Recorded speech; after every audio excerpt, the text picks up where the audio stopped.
Hold on to your butt. Come on, sucker. Let's get it on. Oh, you want to fight? You want to fight? I do not entertain hypotheticals. The world as it is vexing enough. You don't know anybody named Iris? I don't know nobody named Iris. Can I have a piece of toast? I don't give a damn what you think you are entitled to. We are changing the course of history as we see it. That is what Western demands.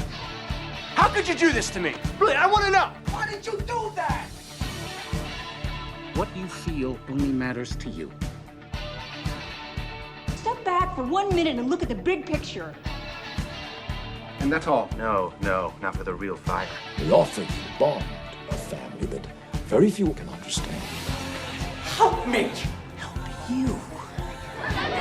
And don't do drugs. Or whatever movies with Wesley and Iris.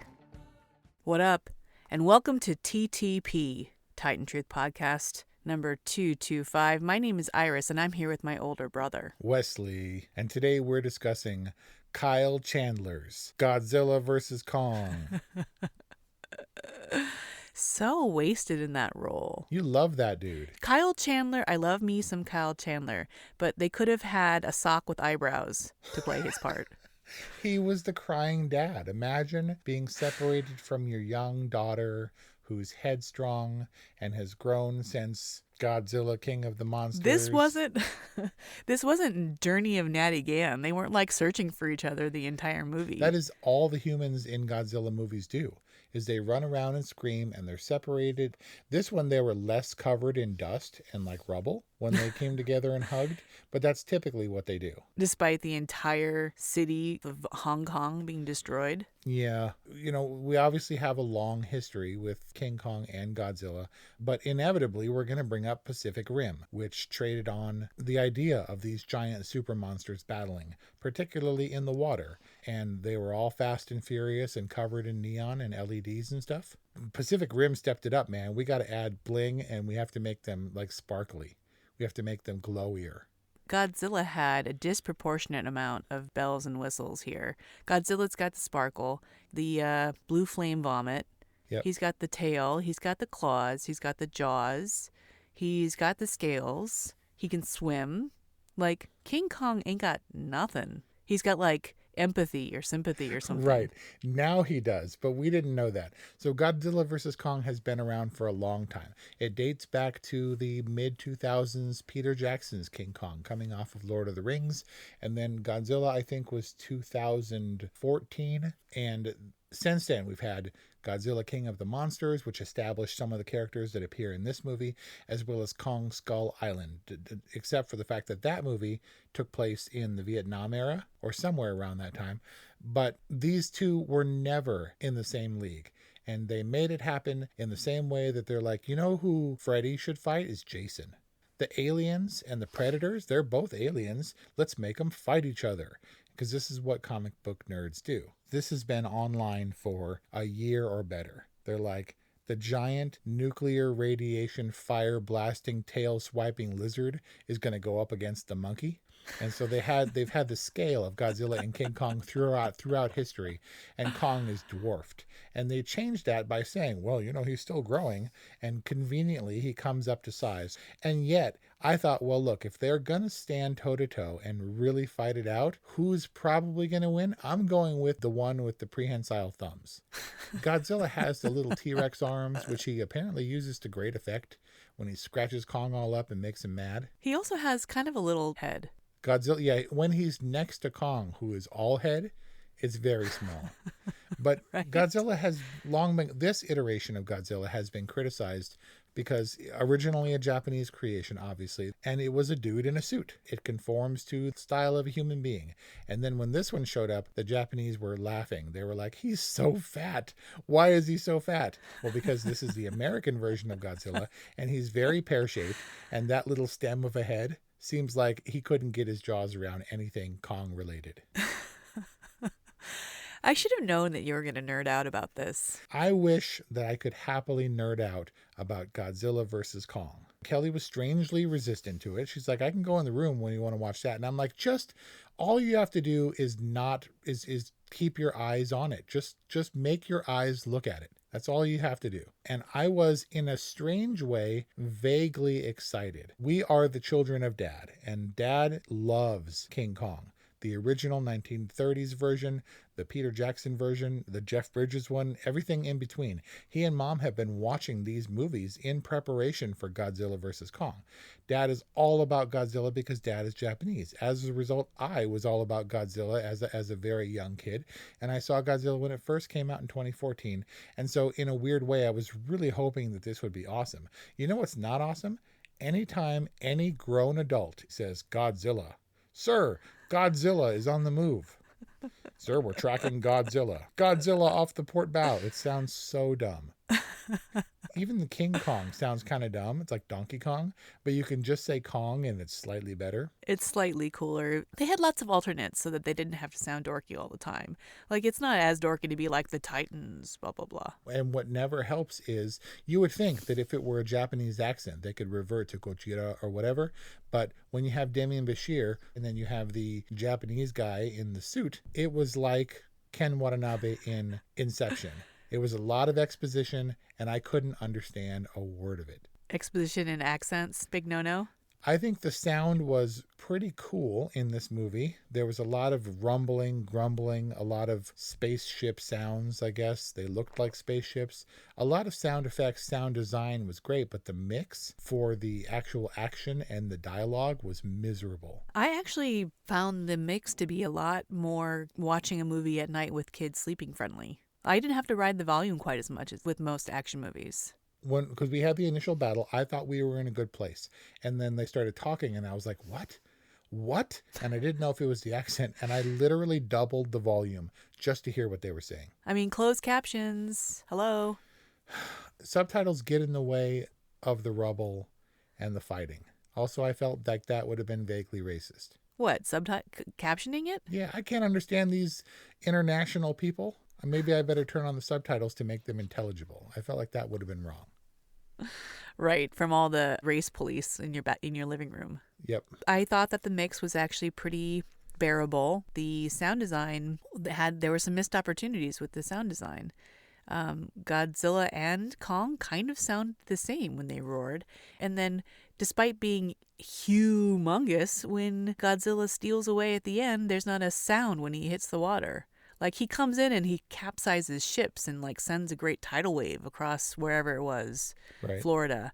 And then, like, when he steals away, it's like he goes bloop, and then he's drifting off into the sunset. Well, we never saw it. I got the sense that they were implying that, this showdown isn't over, but they regard each other with some modicum of respect and turn away, and Kong drops his super axe, and the next thing you know, Godzilla's in the water, and he's gone. It was like, we didn't see that moment where he goes to the edge of the pier, or the edge of the city, I guess, and turns around and gives him a little nod and then jumps, and a little tear forms in Kong's eye.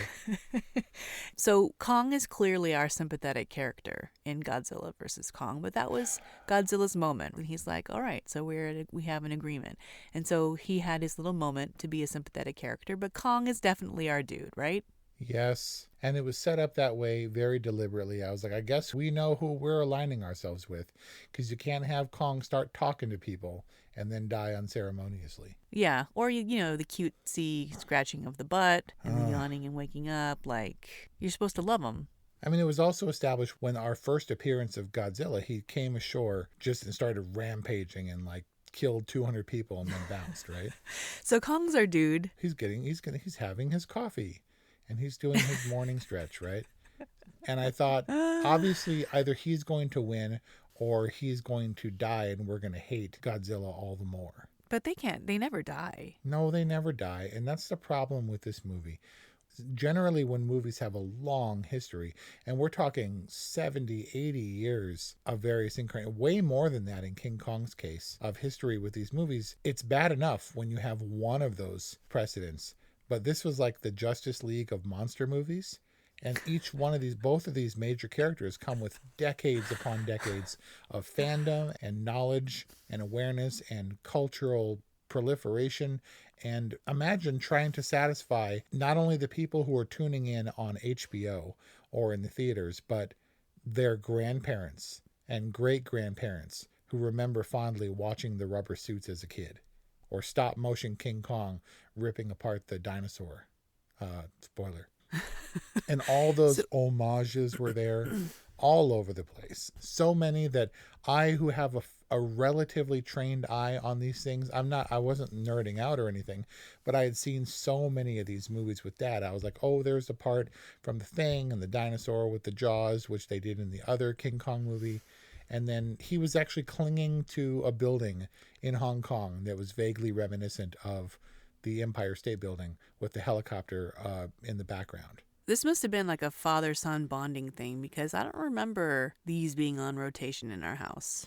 Godzilla movies were like the Jimi Hendrix of monster movies in my childhood. Dad loved them. They seemed to go on forever. They were discordant and loud and crashy and confusing. And they get in a fight and it's like for hours. And so they all blend together in my mind. It's like Dad playing Jimi Hendrix on a loop where I didn't know what was happening because there were no like verses or anything. It was just like guitar solos going on for hours. I kind of think that Jimi Hendrix cassette tape got stuck in Dad's Supra. Yep. And like he just played it continuously. Yeah.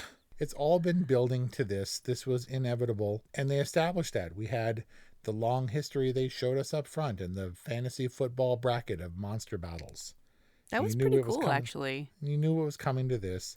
And for anybody who hadn't seen the preceding movies, we know it was like The Incredibles, like terminated, defeated, battle won.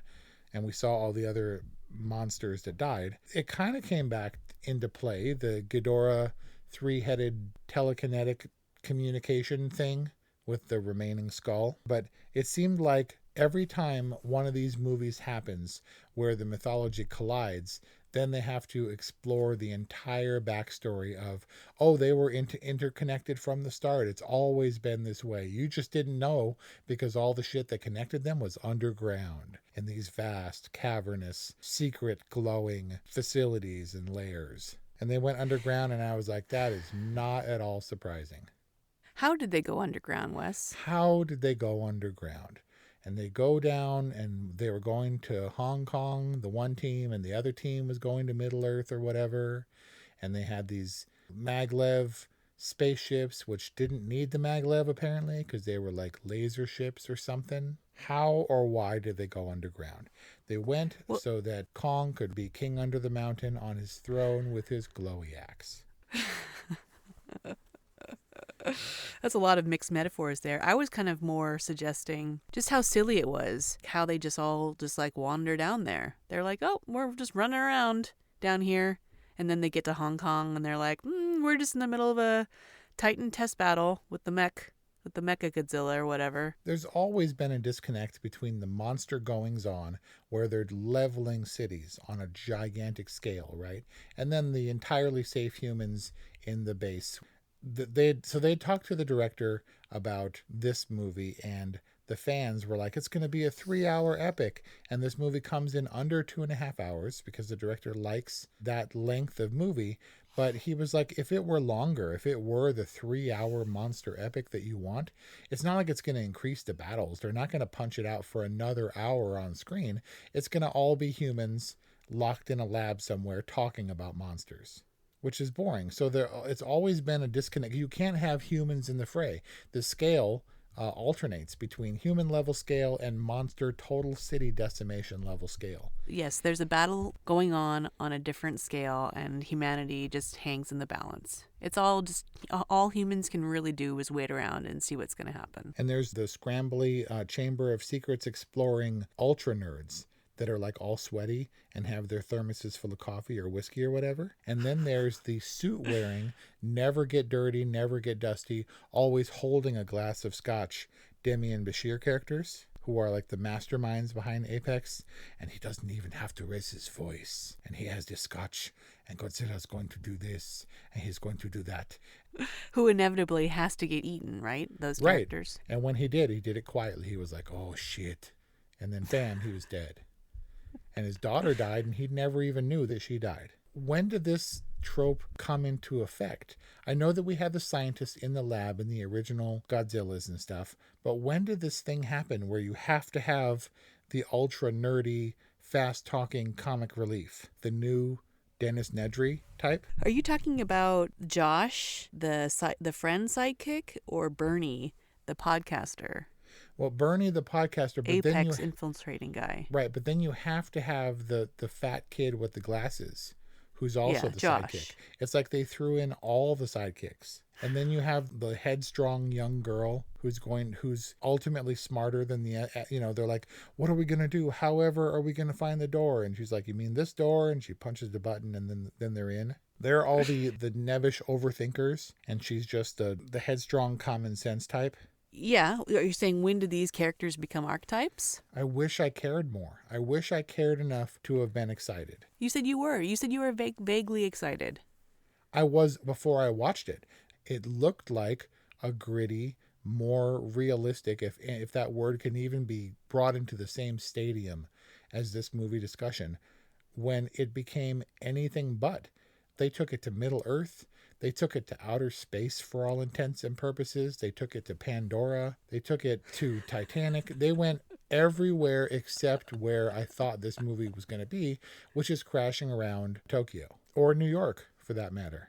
Or like a jungle environment. Oh, man. I was like, I'm sure it all connects to something.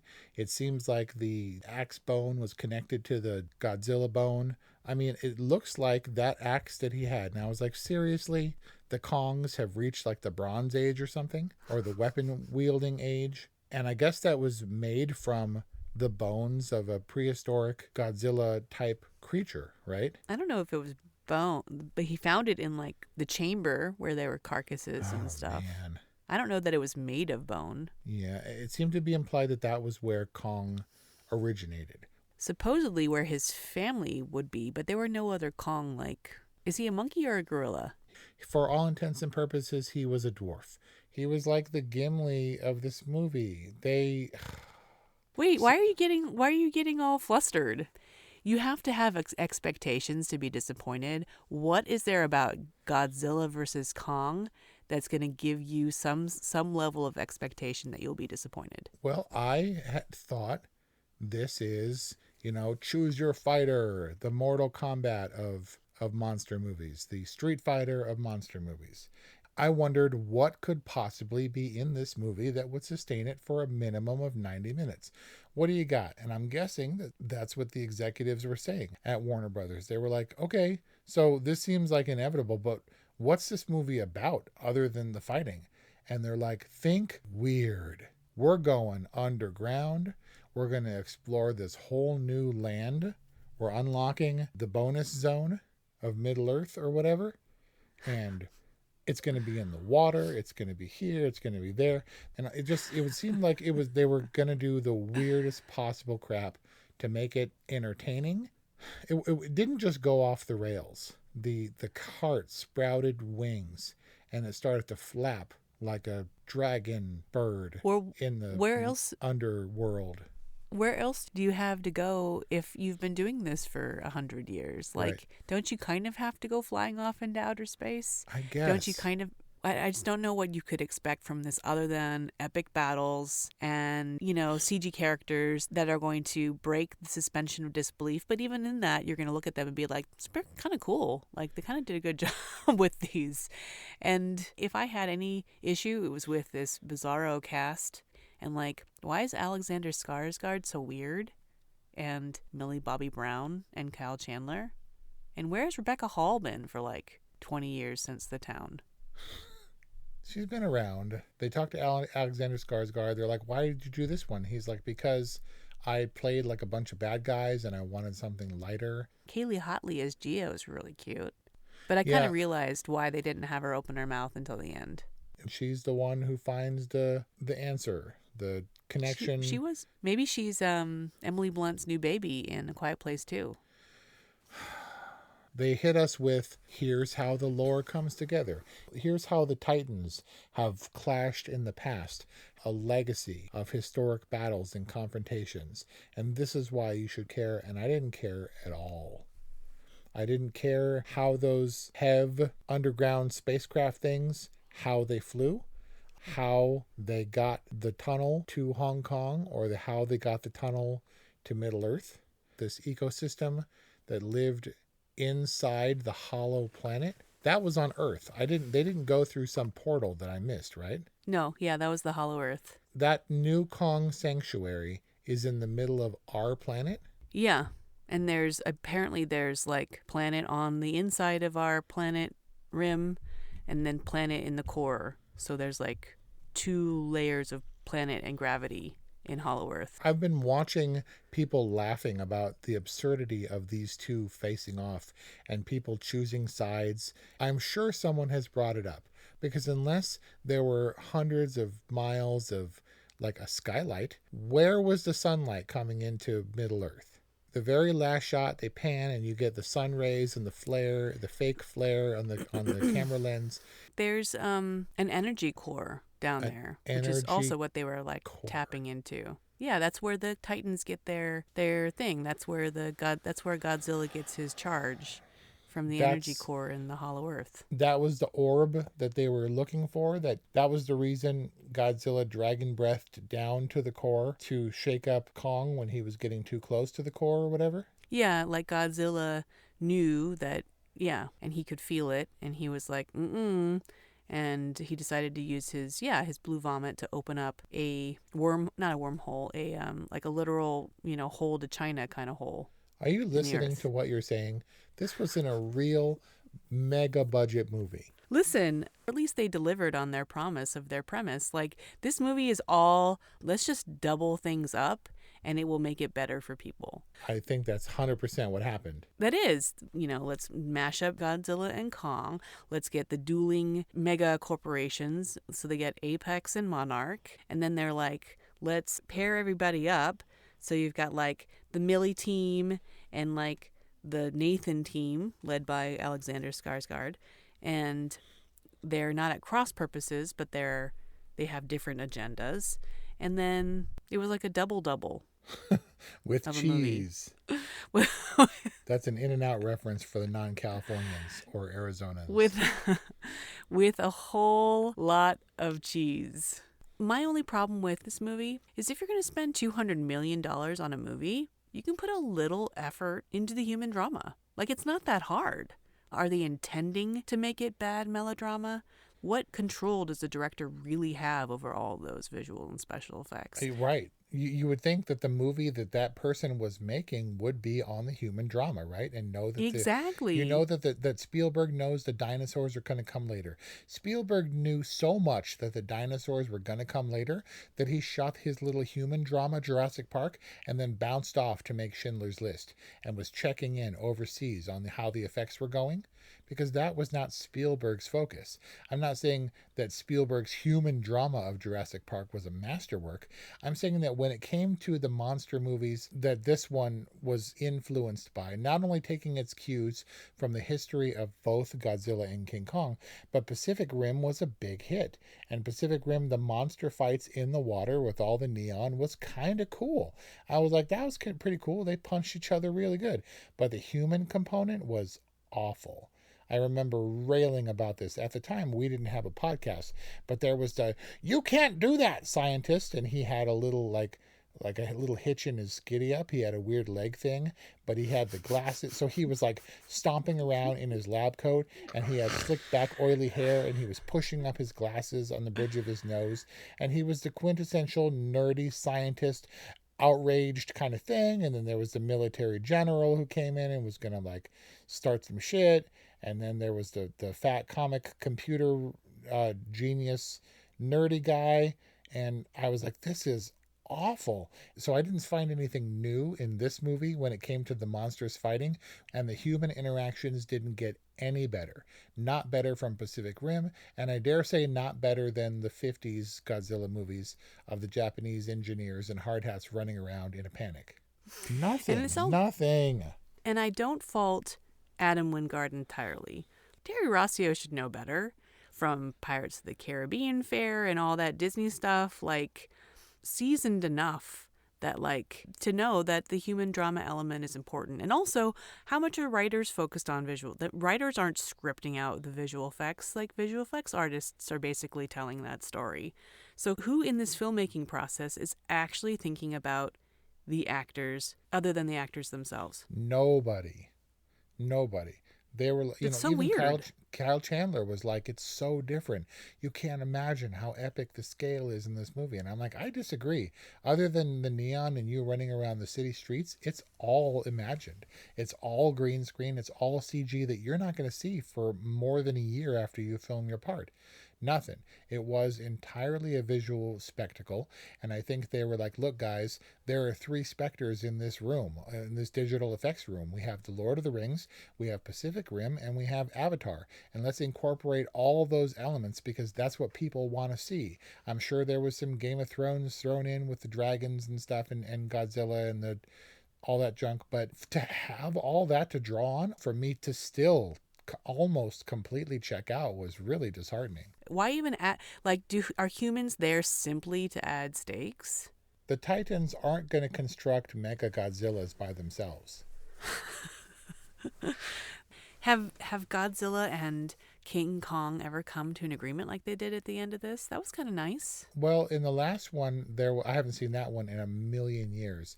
There was no clear winner, and we were promised a clear winner in this movie. I don't know that we got it. Last time, King Kong, I believe, won, and he is the one who ends up swimming off into the sea. Spoiler. The thing that this movie sets up and inverts is there can't be 2 alpha titans, and then in the end it's like, no, we can live in peace. This movie is about peace.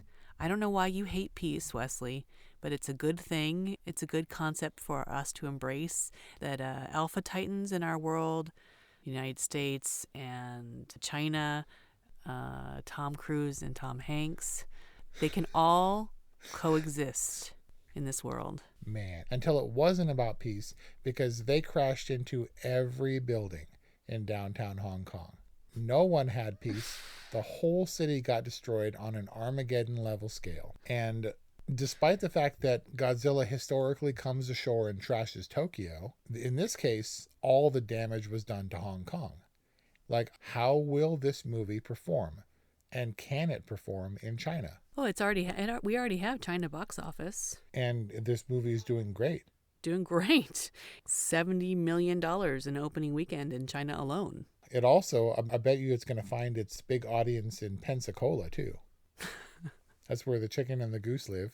What I didn't feel was any realness at all. I was like, not a single frame in this is real.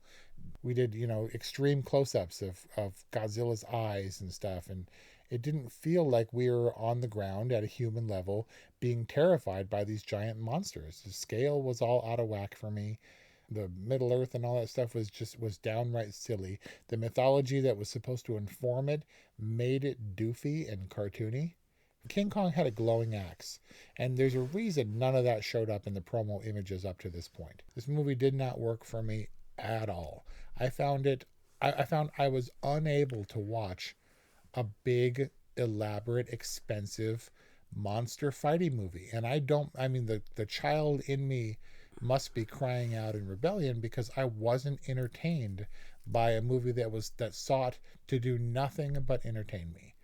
I'm not going to say it was horrible, but it frustrated me, and I was angry trying to decide if this is hell or if this is Middle Earth or whatever. What was it called?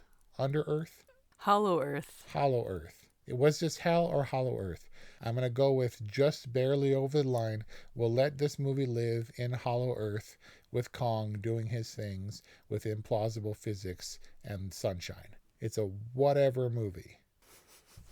Barely. You're lucky, Adam Wingard.